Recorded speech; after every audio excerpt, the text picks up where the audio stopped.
love to, welcome Tarun and Shailesh on stage.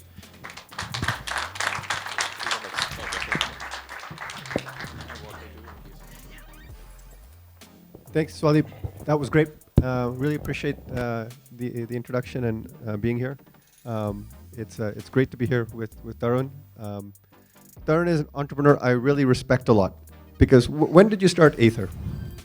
2013. So just finished 10 years. And how many people thought you were completely crazy when you were doing it? Outside of a professor and one angel investor, nobody. Yeah. Everybody.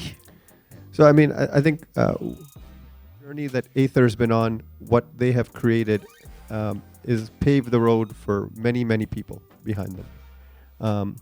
And with that, Tarun, so you would have gone through many firsts in this journey, done many things that no one else had even considered to do as a venture-funded startup trying to build a vehicle. You have to hide yourself and then start the session.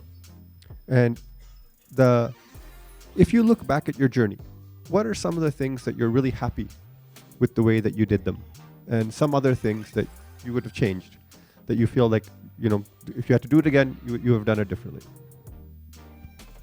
I think something I would do differently looking back in retrospect, pretty standard first-time entrepreneur mistake.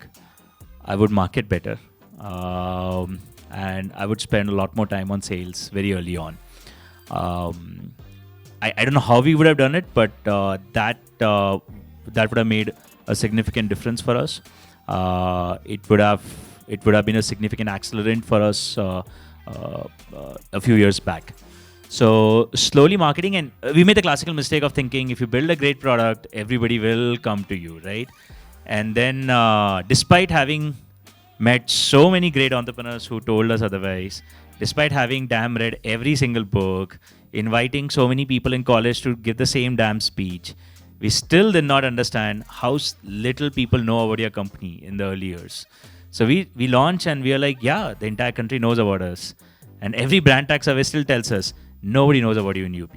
Nobody knows about you in Rajasthan. So we would have done marketed better early on, definitely. What I'm proud of, I think the way we build the team. I think that has been the single most impactful thing what we did at Ather. I believe that the biggest IP is the way we do product development and the team that's behind it. To give you a sense, almost all our engineering leads, all our design and all our product leads are homegrown at Ather, which means they joined Ather practically first out of college. And 8 years, 9 years later, they're all with Ather. So I think that's been an extremely low attrition at that level for us. And that's kind of allowed us to do a higher degree of product quality, purely because the team that built it is still building it. So we haven't had a lot of churn, a lot of attrition there. Actually, a lot of key things, like even things like creative. We've been able to hold together a team really well over a long period of time. I think how we did it and how we inspired the confidence in really, really high caliber people, I think that we probably did something very good there, very correct there. Awesome. Yeah, if I think of what you've built, and building an automotive or even any sort of hardware startup is super hard. As in, you have to think of an idea, pick a market segment, go through design of something that will probably take 1, 2, 3, 4, 5 years to create, and understand what the market will be like then. And the supply chain challenges, the working capital challenges, finding vendors, all those aspects are things that are very, very hard. And overall, like, you guys have seen that the manufacturing ecosystem in certain aspects in India is very immature, and much needs to be done. If you think of that, like, what are some of the things to scale manufacturing that you guys have seen, and what do you think needs to happen for manufacturing to scale to, the levels of to really be a real competitor to China?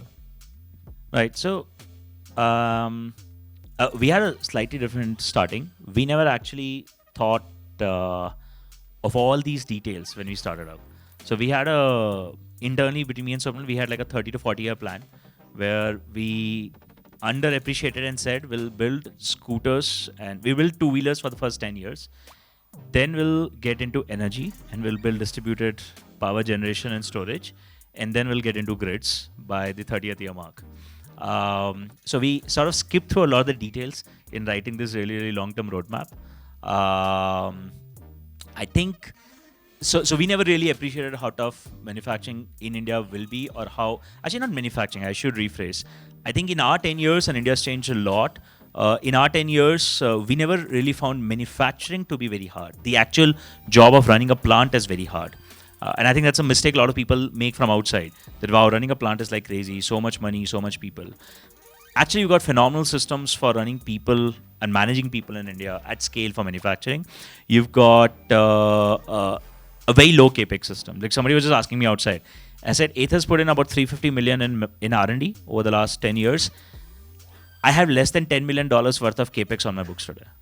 Right? Wow. Okay. Yeah, like the total capex that we put every year is less than 10% of our total money spent, generally. Like not including material purchases, obviously. Yeah. Sure. So capex is a very small part of manufacturing, unless you're into hardcore things like you're setting up a casting shop, you're setting up an EMS business. That's different. But most manufacturing, the way you and I think of, let's say what Ather's doing or what Boat is doing, capex is a very small element. The hard part of manufacturing always has been the supplier ecosystem and product development. And by product development, I don't mean a bunch of designers sitting in a really fancy office and designing. We do that. But the second part, which is called manufacturing engineering, that's damn difficult. And it's difficult because India does not have an ecosystem around that. How to move a great prototype, something that you can build 10, 20, 30, 40 pieces of. How do you move that into production with the right cost structure and quality?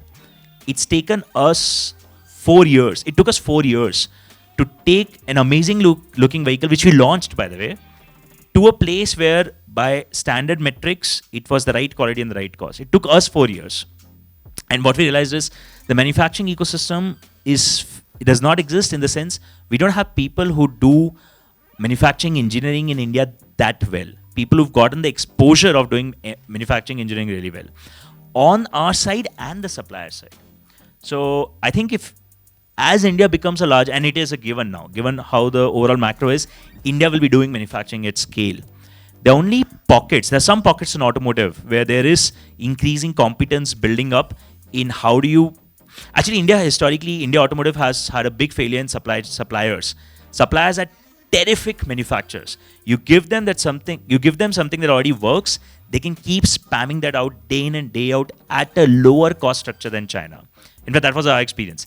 When we began production, we began in China and we quickly moved to India because India was cheaper by at least 10%.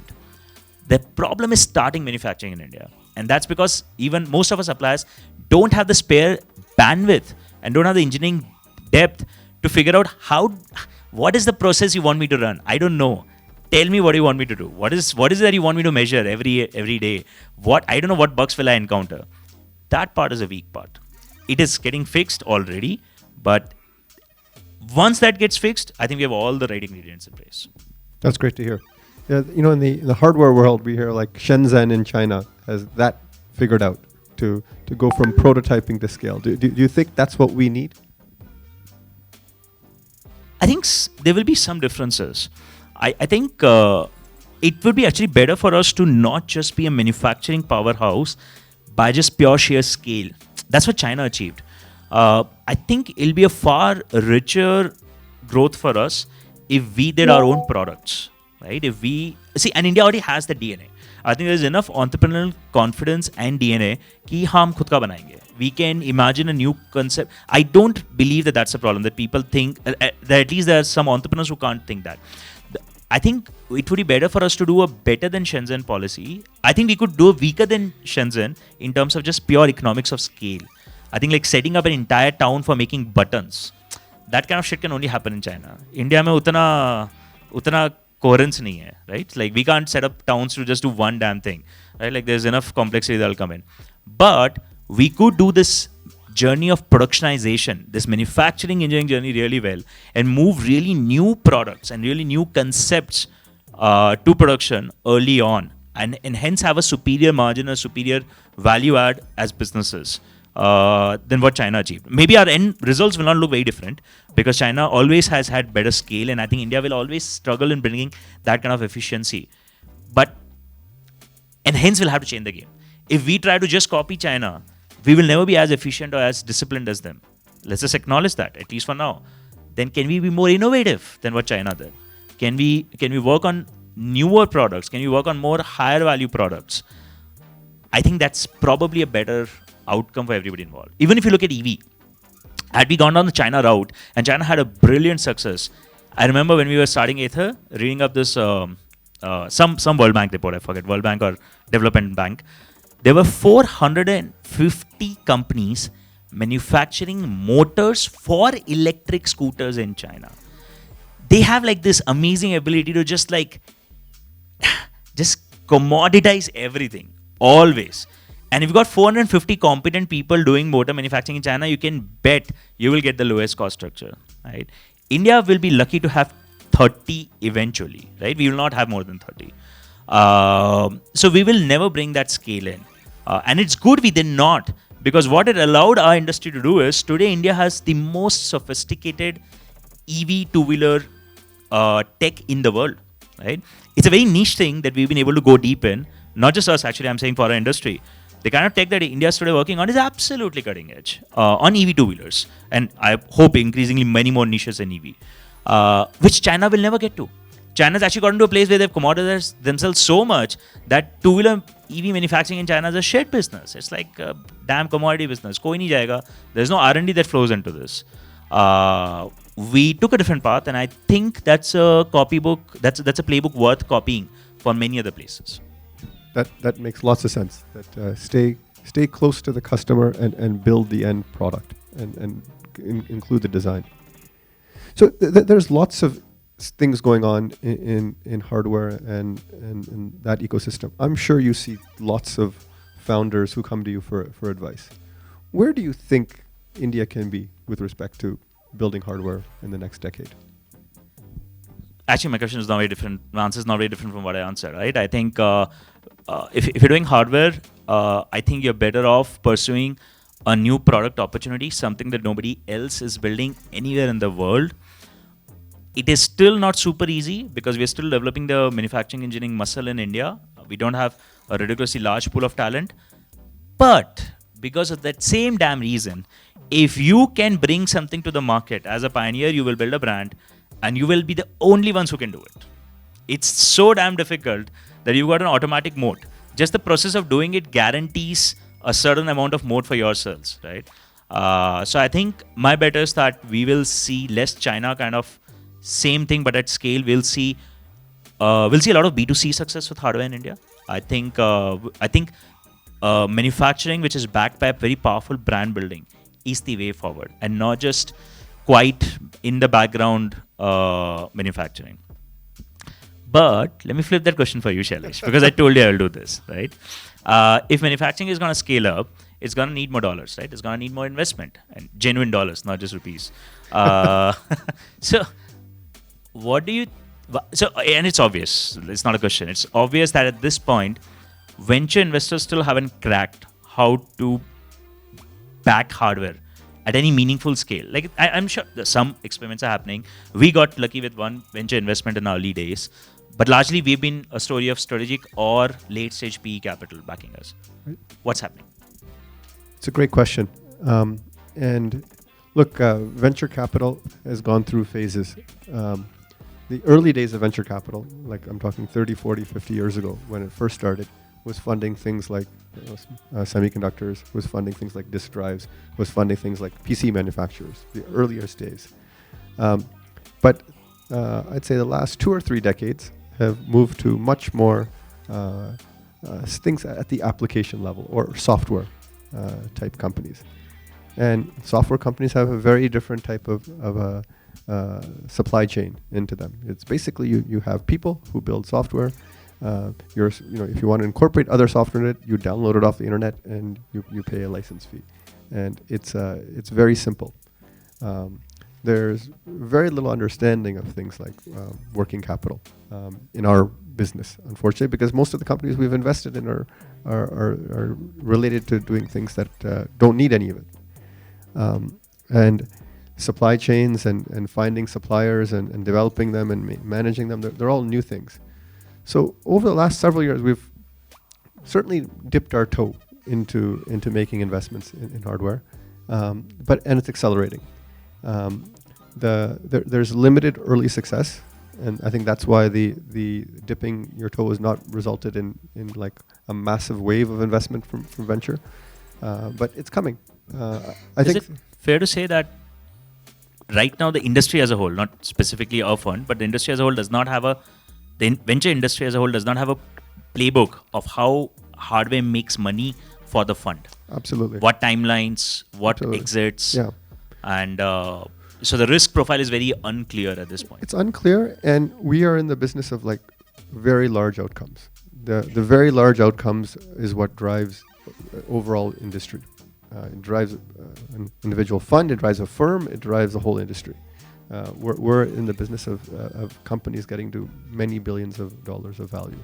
And hardware has been harder for that. There's fewer examples of that today. That said, I'm a huge believer. I spend much more time in North Bangalore, where there's a lot more manufacturing than South Bangalore these days. And 2 out of the 4 investments, at least I was involved with this year, are hardware investments. And we're seeing that, look, the output in the public markets is if you are an EMS company or any sort of hardware company today going public in India, you would have a fantastic outcome. So we're trying to see how we can build more of those companies. I think the other issue that we have is there's not enough people like you. There's not enough people who try and want to do this. That most people still will build today's AI and the next AI startup than try to do something that is more physical. And yeah, look, there is overall there's not enough entrepreneurship in India still. But with that, we should probably wrap. Yeah. Thank you. Sure.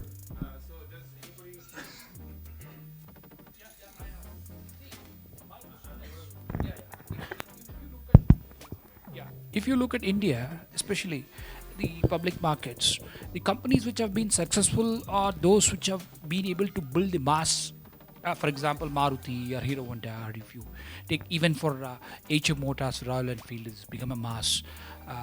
So how the EV, from my question is Tarun, how do you think that you will be able to get that critical mass as a category? Because I see that there is a still price barrier which is not making the EV a mass thing yet. It is slowly becoming. So it is not, and the technology development, the R&D is incremental. I feel it's not transformational or orbit shifting. It's rather incremental. So how do you address these 2 issues? On the second question is, are you trying to build anything similar to Enfield in future from Ather Energy? Second question, unlikely, because of your first question. I think we'd like to build more mainstream stuff. To your first question, I think I think prices are coming down. 2 years ago, the only product that we had was like 1,65,000. Today we start at 1,25,000, 1,29,000, and we'll go down to almost about 1,00,000. And that's Ather. We're on the premium end historically. Others will touch 90K, 100K quite consistently, which is actually cheaper than your Activa today.